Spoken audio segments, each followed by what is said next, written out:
অসম চৰকাৰৰ নিৰ্দেশ অনুসৰি সমগ্ৰ ৰাজ্যৰ লগতে আজি মাৰ্ঘেৰিটা আৰক্ষী থানাৰ নাগৰিক সমিতিৰো প্ৰথমখন বৈঠক অনুষ্ঠিত কৰা হয়। মাৰ্ঘেৰিটা গাঁওৰক্ষী বাহিনীৰ কাৰ্যালয়ত অনুষ্ঠিত হোৱা বৈঠকত সভাপতিত্ব কৰে মাৰ্ঘেৰিটা আৰক্ষী থানাৰ নাগৰিক সমিতিৰ স্থায়ী সভাপতি সীমান্ত মাধৱ কটকীয়ে।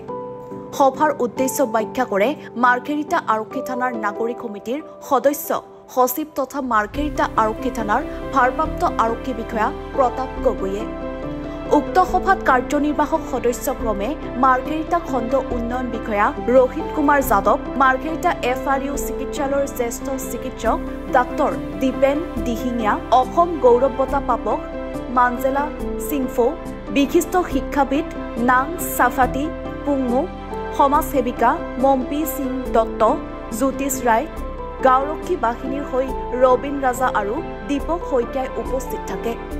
নিজৰ ভাষণত ভাৰপ্ৰাপ্ত আৰক্ষী বিষয়া প্ৰতাপ গগৈ, মাঞ্জেলা সিংফো, নাং সুফাটি পুংমুসহ প্ৰতিগৰাকী সদস্যই নাগৰিক সমিতিৰ গঠনে আৰক্ষী আৰু সাধাৰণ মানুহৰ মাজত সম্পৰ্ক আৰু অধিক সুদৃঢ় কৰিবলৈ সক্ষম হ'ব বুলি কয়। সমগ্ৰ অসমৰ 307খন থানাত একোখনকৈ নাগৰিক সমিতি গঠন কৰা হৈছে আৰু মাৰ্ঘেৰিটা থানাতো এইদৰে এখন নাগৰিক সমিতি গঠন কৰি আজি 2 অক্টোবৰ তাৰিখে নাগৰিক সমিতিৰ প্ৰথমখন বৈঠক আমি অনুষ্ঠিত কৰিলোঁ। এই বৈঠকখনত প্ৰায় সকলো সদস্যই উপস্থিত আছিল আৰু এটা অতি সুন্দৰ পৰিৱেশ আৰু সুন্দৰ পৰামৰ্শৰ মাজেৰে আমি বৈঠকখন সমাপন কৰিলোঁ। আমাৰ সকলো সদস্যৰ এটা উদ্দেশ্য মাৰ্ঘেৰিটাৰ আৰক্ষীৰ লগত মাৰ্ঘেৰিটাৰ জনসাধাৰণৰ এটা সুসম্পৰ্ক গঢ়ি তোলা, জনসাধাৰণক আৰক্ষীৰ যি সেৱাৰ প্ৰয়োজন সেই সেৱাৰ ক্ষেত্ৰত যদি জনসাধাৰণে কিবা অসুবিধাৰ সন্মুখীন হয় সেই অসুবিধা দূৰীকৰণৰ কাৰণে আমাৰ এই নাগৰিক সমিতিখনে সদায় সচেষ্ট হৈ থাকিব আৰু আমাৰ আৰক্ষী বিষয়াসকলো এই ক্ষেত্ৰত এটা বিশেষ অৱগত কৰিছে যে জনসাধাৰণৰ সেৱাই আৰক্ষীৰ মূল মন্ত্ৰ।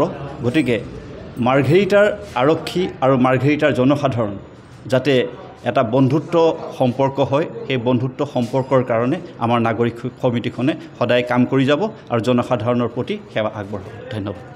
নমস্কাৰ, মই উৎপল দাস আৰু আপোনালোকে চাই আছে এনি ভাৰত। আৰু আপোনালোকক জনাবলৈ পাই মই বহুত সুখী হৈছোঁ যে আমাৰ সকলোৰে মৰমৰ শ্ৰদ্ধা জুবিন গাৰ্গৰ গীতসমূহৰ ভিত্তিত এটা খুব সুন্দৰ ৰিয়েলিটি শ্ব' এনি ভাৰতে আয়োজন কৰিছে, জুবিনৰ গানে কি আনে। এই প্ৰথম ছিজনটোত অডিশ্যনছ আৰম্ভ হ'ব আগষ্টৰ পৰা অসমৰ বিভিন্ন জিলাত। গতিকে মই সমূহ কলাকুশলী, বিশেষকৈ যিসকল প্ৰতিভাশীল গায়ক গায়িকা আছে আমাৰ সমাজত, তেওঁলোকলৈ মই এটা আহ্বান জনাইছোঁ, তেওঁলোকে প্ৰস্তুত হওক এই ৰিয়েলিটি শ্ব'ৰ বাবে। আৰু তাৰিখটো হৈছে 15 আগষ্ট 2024 চন, এনি ভাৰতৰ অডিশ্যন জুবিনৰ গানে কি আনে।